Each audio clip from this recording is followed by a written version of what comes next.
Donc effectivement, dans mon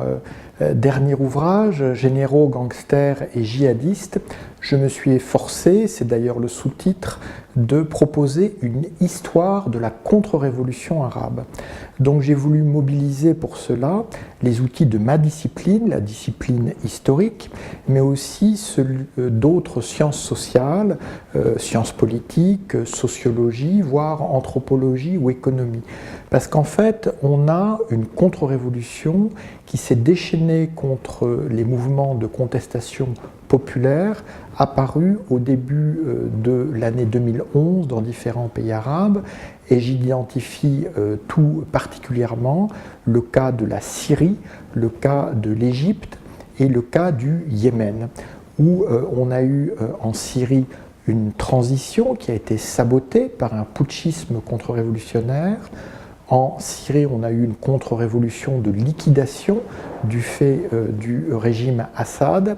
Et au Yémen, on a cru à une transition, mais en fait, la contre-révolution a précipité le pays dans la guerre civile atroce où elle est toujours plongée. Donc, dans tous ces cas, on a des forces contre-révolutionnaires que je vois liées à des appareils militaires qui se sont constitués par détournement des indépendances arabes depuis déjà plusieurs décennies,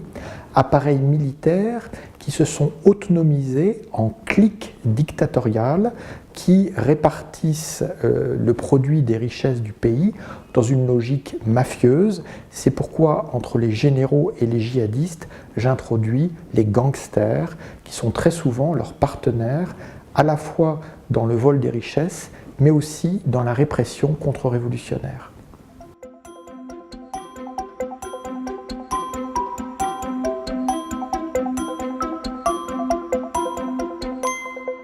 Alors on a effectivement, et j'essaie là aussi de le mettre en perspective historique, des formations tout à fait étonnantes où des régimes de type militaire ont un rapport de type militaire avec leur propre population.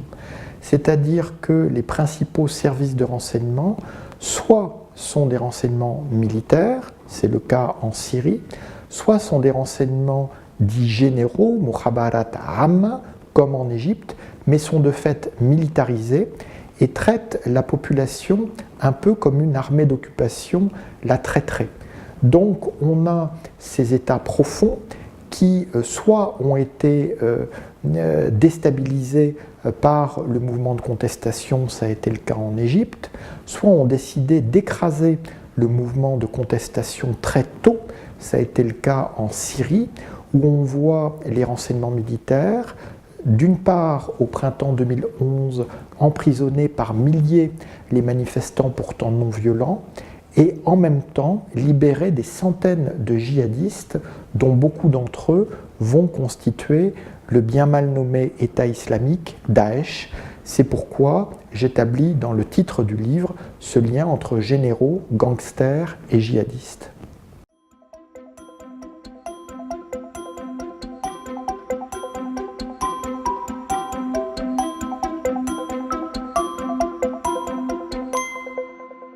Dans mon livre, j'essaie de donner une réponse que j'espère convaincante, construite, argumentée à un paradoxe qui est important pour la sécurité en Méditerranée, mais aussi dans le monde, qui que plus il y a répression dans le monde arabe, plus il y a menace djihadiste, alors que les tenants du statu quo dictatorial prétendent que renforcer ces régimes autoritaires, contre-révolutionnaires, permettrait de contenir la menace djihadiste.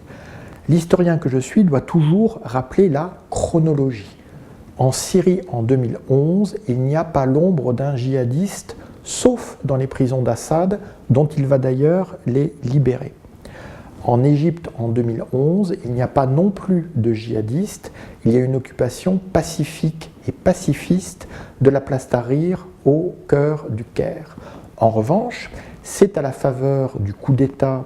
du général puis maréchal et aujourd'hui président Sisi à l'été 2013 que Daesh va pouvoir s'implanter dans la péninsule du Sinaï où aujourd'hui 1000 à 2000 guérilleros bédouins tiennent tête à des dizaines de milliers de militaires égyptiens, ce qui prouve une fois encore que la riposte contre-révolutionnaire ne suffit pas à endiguer la menace djihadiste. Au Yémen, l'ancien président, Ali Abdallah Saleh, avait pendant des années noué des relations tout à fait ambiguës avec les djihadistes d'Al-Qaïda pour la péninsule arabique, AQPA, la branche locale d'Al-Qaïda. Et on voit qu'après son départ forcé du pouvoir, dans le cadre d'une transition menée sous l'égide des Nations Unies au profit de son vice-président, Abd Rabbo Mansour Hadi, eh bien, comme par hasard, les attentats djihadistes vont devenir beaucoup plus violents, beaucoup plus sanglants et vont profiter à l'évidence de complicité à l'intérieur même de l'appareil d'État. Je suis convaincu que Saleh, qui a depuis été éliminé en décembre 2017 par ses alliés houthistes, travaillait la main dans la main avec les djihadistes pour déstabiliser la transition au Yémen et malheureusement, il y est parvenu.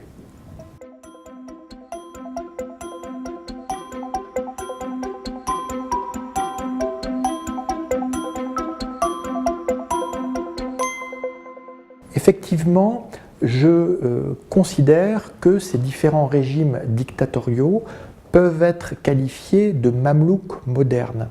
Je fais un parallèle avec les mamelouks qui ont dominé l'Égypte et la Syrie de 1260 à 1516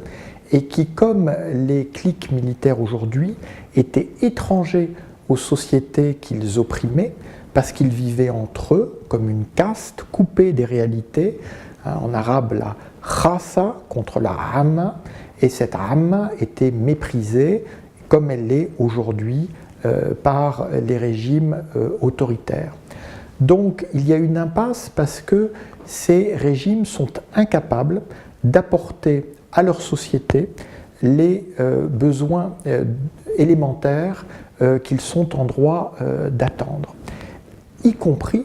la sécurité pour laquelle ils ont théoriquement été portés au pouvoir. On sait bien que tous ces dictateurs disent « oui, vous aurez moins de liberté, vous n'aurez peut-être même plus de liberté du tout, mais au moins vous aurez la sécurité garantie par notre appareil de répression ». Or, on voit que l'insécurité a atteint aujourd'hui en Égypte un niveau inégalé, sans même parler de la malheureuse Syrie, du pauvre Yémen, qui sont aujourd'hui plongés dans les horreurs de la guerre civile.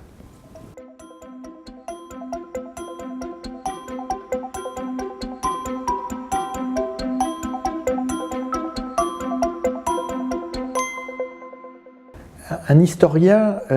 peut surtout prévoir le passé et il doit prendre toujours garde